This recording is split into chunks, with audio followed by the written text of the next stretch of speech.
Chapter 2. Leaders of Industry. Inventors and Producers. Work and science are now masters of the world. De Salvandi. Deduct all that men of the humbler classes have done for England in the way of inventions only, and see where she would have been but for them. Arthur Helps. One of the most strongly marked features of the English people is their spirit of industry, standing out prominent and distinct in their past history, and as strikingly characteristic of them now as at any former period. It is this spirit, displayed by the Commons of England, which has laid the foundations and built up the industrial greatness of the empire. This vigorous growth of the nation has been mainly the result of the free energy of individuals, and it has been contingent upon the number of hands and minds from time to time actively employed within it, whether as cultivators of the soil, producers of articles of utility, contrivers of tools and machines, writers of books, or creators of works of art. And while this spirit of active industry has been the vital principle of the nation, it has also been its saving and remedial one, counteracting from time to time the effects of errors in our laws and imperfections in our constitution. The career of industry which the nation has pursued, has also proved its best education. As steady application to work is the healthiest training for every individual, so is it the best discipline of a state. Honorable industry travels the same road with duty. And Providence has closely linked both with happiness. The gods, says a poet, have placed labor and toil on the way leading to the Elysian fields. Certain it is that no bread eaten by man is so sweet as that earned by his own labor, whether bodily or mental. By labor the earth has been subdued, and men redeemed from barbarism. Nor has a single step in civilization been made without it. Labor is not only a necessity and a duty, but a blessing, only the idler feels it to be a curse. The duty of work is written on the thews and muscles of the limbs, the mechanism of the hand, the nerves and lobes of the brain, the sum of whose healthy action is satisfaction and enjoyment. In the school of labor is taught the best practical wisdom.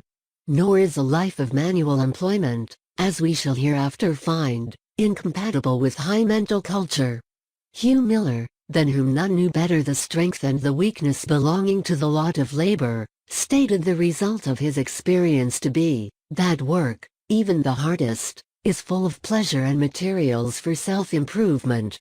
He held honest labor to be the best of teachers, and that the school of toil is the noblest of schools, save only the Christian one, that it is a school in which the ability of being useful is imparted, the spirit of independence learned, and the habit of persevering effort acquired.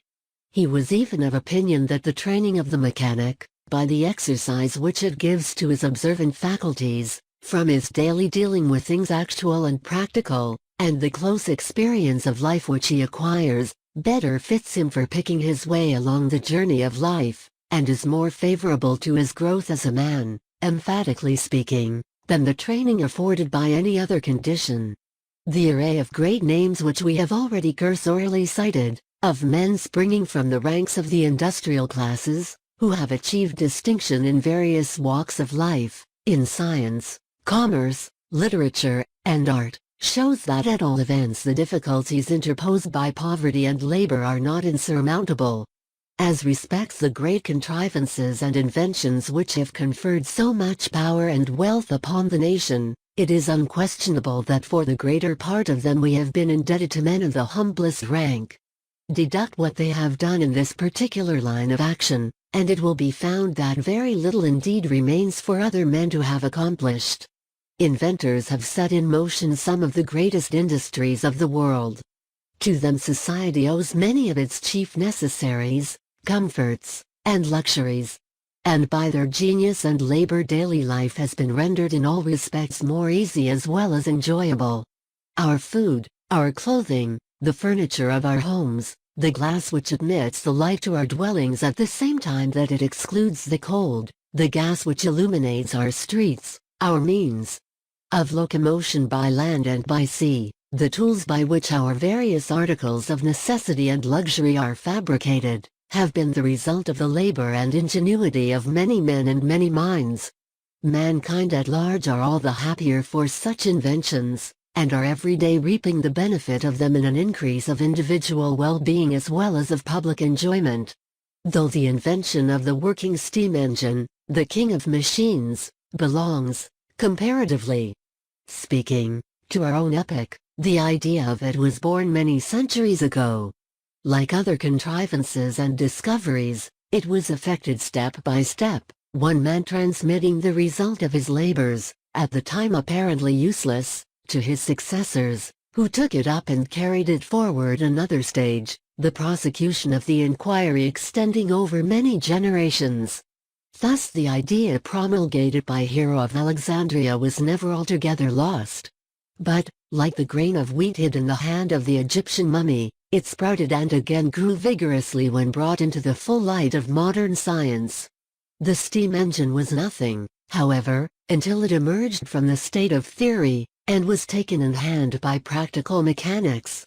And what a noble story of patient, laborious investigation, of difficulties encountered and overcome by heroic industry, does not that marvelous machine tell of?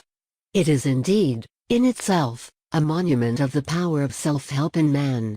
Grouped around it we find Savary, the military engineer; Newcomen, the Dartmouth blacksmith; Colley, the glazier; Potter, the engine boy; Smeaton, the civil engineer; and, towering above all, the laborious, patient, never-tiring James Watt, the mathematical instrument maker. Watt was one of the most industrious of men. And the story of his life proves, what all experience confirms, that it is not the man of the greatest natural vigor and capacity who achieves the highest results, but he who employs his powers with the greatest industry and the most carefully disciplined skill, the skill that comes by labor, application, and experience. Many men in his time knew far more than Watt, but none labored so assiduously as he did to turn all that he did know to useful practical purposes. He was, above all things, most persevering in the pursuit of facts.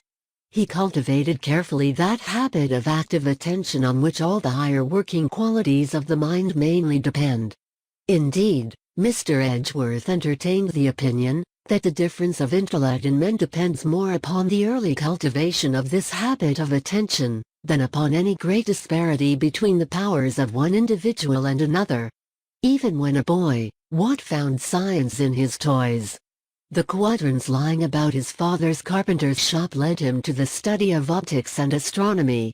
His ill health induced him to pry into the secrets of physiology, and his solitary walks through the country attracted him to the study of botany and history. While carrying on the business of a mathematical instrument maker, he received an order to build an organ. And, though without an ear for music, he undertook the study of harmonics, and successfully constructed the instrument.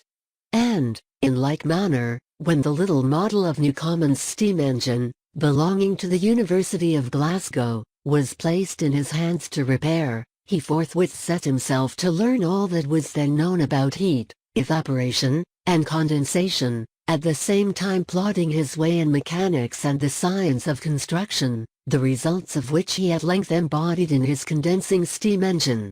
For 10 years he went on contriving and inventing, with little hope to cheer him, and with few friends to encourage him. He went on, meanwhile, earning bread for his family by making and selling quadrants, making and mending fiddles, flutes, and musical instruments, measuring masonwork, surveying roads, superintending the construction of canals, or doing anything that turned up, and offered a prospect of honest gain. At length, Watt found a fit partner in another eminent leader of industry, Matthew Boulton, of Birmingham. A skillful, energetic, and far-seeing man, who vigorously undertook the enterprise of introducing the condensing engine into general use as a working power. And the success of both is now matter of history.